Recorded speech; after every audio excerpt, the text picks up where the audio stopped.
Everyone thinks AI has killed coding, but here's what they are missing. While others are scared, smart beginners are using AI to learn coding 10x faster and landing their first tech jobs in months, not years. I'm about to show you the exact step-by-step roadmap that takes you from zero to hired developer in 2025, including the secret vibe coding method that companies are now testing in interviews. Forget the outdated tutorials. This is how you actually learn to code when AI is your coding partner, not your replacement.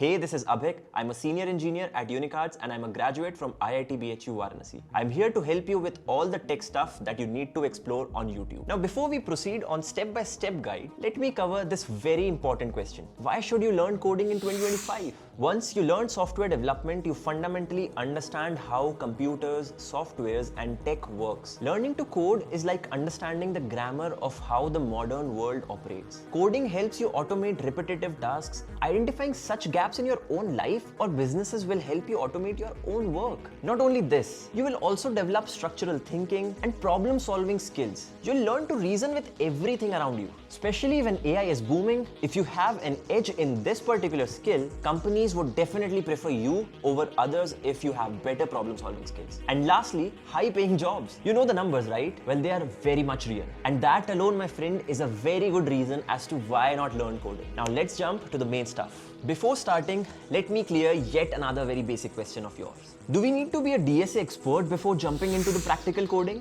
Definitely not. Well, being good in DSA will definitely give you an edge, but having said this, it is not necessary that you know DSA. Eventually, आपको job score करने के लिए DSA सीखना होगा, but for practical coding, it's not a prerequisite. Steps to begin? Let's go. So development has two segments in it. First is the front end, the user interface. Every app or website that you use is the front end. This is what enables the user to perform operations and tasks. Front end eases your experience while using any software out there. And secondly is of course the back end to that front end. The actual logical stuff happens here. This is where all the operations on the data happen. Now I'll talk about these topics in detail in future videos, but if this much makes sense to you, let's proceed. So what are the languages to start with? Well, as a developer, you should never feel limited if you don't know a particular language. Sab kuch same hai. The internals of all the languages function in more or less the same way. It's a matter of how you have to write it. So I'll suggest start with whatever you are comfortable in, and then as per the use case, whatever language is thrown at you, Google your way out until you develop your expertise in that. Well, there are countless number of languages you can start with, but I will narrow down with what is hot these days, what companies are looking for mostly these days. For front end, HTML and CSS is the very basic requirement that you'll need to learn. And on top of it, for the scripting part, you can either learn JavaScript. Well, to be honest, it has a lot of content online, so easier for you to get started with. Or you can also learn Dart. In my opinion, to keep it simple, start with the JavaScript because it has a bigger community, easier to navigate, and lots of content around it. Coming to the backend, Java, Python, Golang, anything will work out. Well, my personal favorite from the beginner's point of view is Java, as it is more challenging than the other two from the lower level design point of view. Python, on the other hand, is easier to code and learn. And of course, if you ever intend to enter into AI or ML, this is the one that you should choose. Golang, on the other hand, is built for the performance. Many companies are using Golang. Again, there's no one winner as such. Every language is unique in its own way. And also, once you cover one particular language in depth, you yourself will become comfortable with others as well. Now, once you have covered the languages, you have covered the 60% part of it. What you need to do now is to understand how the systems work. How will you do that? By making softwares by yourself.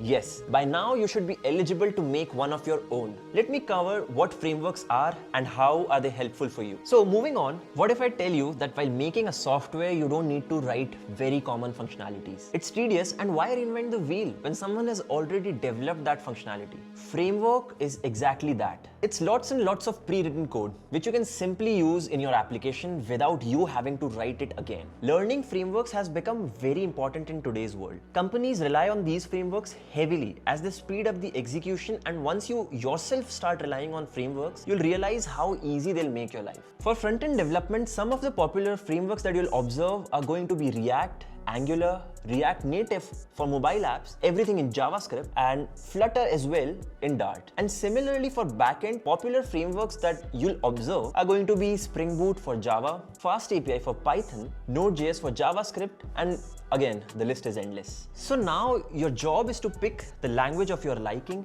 and its framework and start with the projects in it, because you are only as good as a developer as much you have practiced in the field. Make your own apps. You can find countless tutorials on the web. Also, learn to use GitHub to manage all the projects that you build. Git is like what a stethoscope is to a doctor. It is that tool wherein you can manage the versioning of your code base. And yes, it is mandatory that you learn Git up to some extent, as that is what is going to help you in the open source world. And of course, companies use this as well. Now you may say that making projects was good enough of a practical experience, wasn't it? And you are ready to nail it in the real world, right? Well, not really. Projects are a very simple version of softwares and nowhere close to the production grade applications. What you need now is some experience with open source development as well. Yes, you heard me right. Do you remember when I said frameworks are lots and lots of pre-written code? So most of the frameworks are open source and developers all around the world come out and help in refining these frameworks better and better. There are a lot of softwares which are used globally which are open source, that is managed by the worldwide community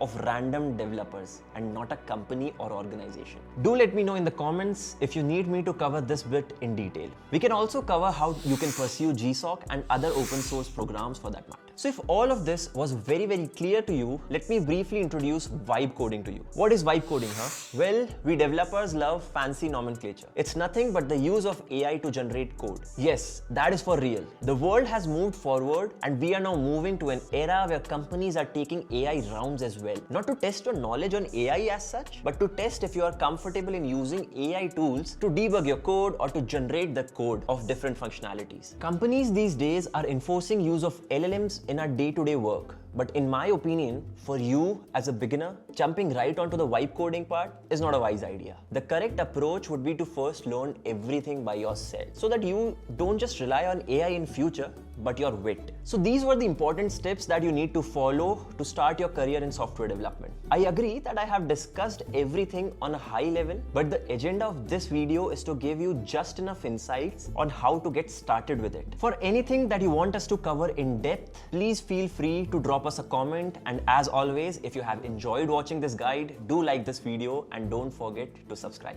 Thank you.